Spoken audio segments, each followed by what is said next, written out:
Hey folks, welcome back to the channel. So a quick update on my new to me 2022 Ducati Panigale V4S.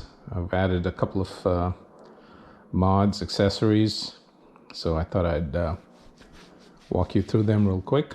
So I've got the Bonamici case savers on the bike, and the reason I chose these instead of the full GB Racing type case savers is that I'm hoping to add a frame slider, like a CNC racing frame slider or an Aila racing frame slider. So they use the bolts on top there.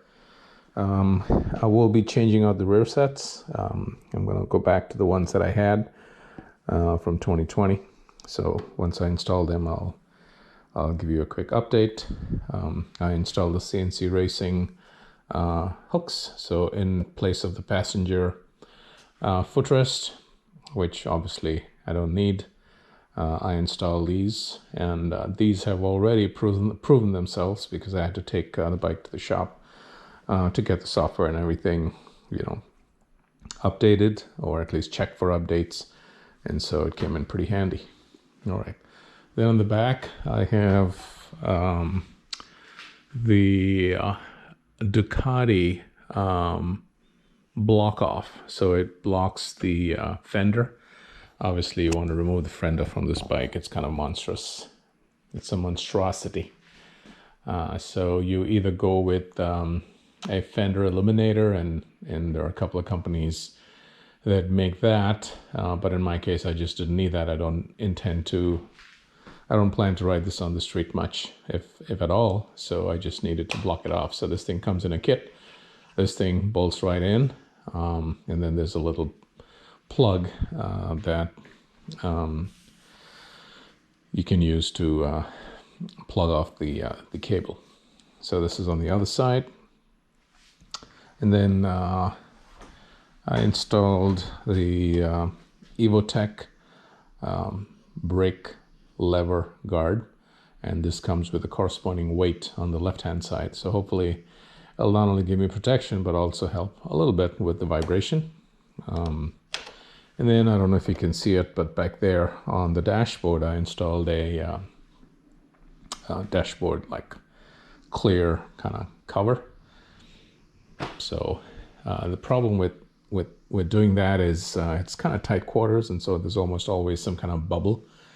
I think I might have done it correctly without any bubble, but we'll see. I'm not worried about it.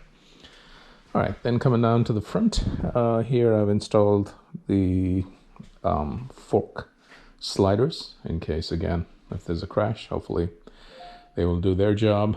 And then I got the stealth mirrors at a really good price. I really like these. It looks just really slick. But then if I'm coaching, I can use the mirrors over here to keep track of, students who might be following me. And then once I'm done coaching, if I just want to ride, I can block this off again, and this should be good to go. All right, on my 2020, I had a higher, taller windshield. But if I'm not mistaken, this windshield already seems to be a little tall. So I'm going to have to ride it at speed and see if I need to change anything. I might come back and use a different lever for the clutch as well as the brake. Maybe a folding lever in case, again, there's a crash, it would fold in and won't break off. So that's pretty much it so far. One thing that's new on this bike is that the rear wheel has a red stripe. So that's one way you can make out that it's a 2022. And of course, the wheels are Marchesini forged aluminum, I think. And so if it's a V4, it doesn't have a Marchesini forged aluminum. So that's one way to distinguish the V4S from a V4.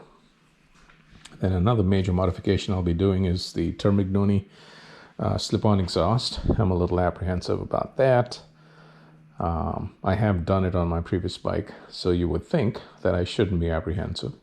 but it's a real pain. And so I know I'm not looking forward to that, right? Yeah, because literally you've got to pound the crap out of this exhaust to drop it. And who wouldn't be nervous about pounding the crap out of a bike, which is pretty expensive. But so I've been, procrastinating on that. But it has to be done, I guess. And so I will get that done today. But yeah, that is a quick walk around on the 2022. The seat is different. It's got that red and black. That's another way you can find out or, determine that this is not a 2020 or a 2021. All right, so today I'm going to install a tank slider. So this tank slider is going to be used using silicone and is going to be installed right here, somewhere over here. And the reason is that, if there's a crash, this area is very, very sensitive. Maybe it gets installed over here. I don't know. We'll see where it goes. But this area is very sensitive. And I also would like to buy and install, tail sliders here because this is another sensitive area. So both of these sides and both of these sides. So this one is taking care of this. So let's go ahead and open this box and see where we are. See what it looks like and see how to make this thing work. All right, I got some scissors here.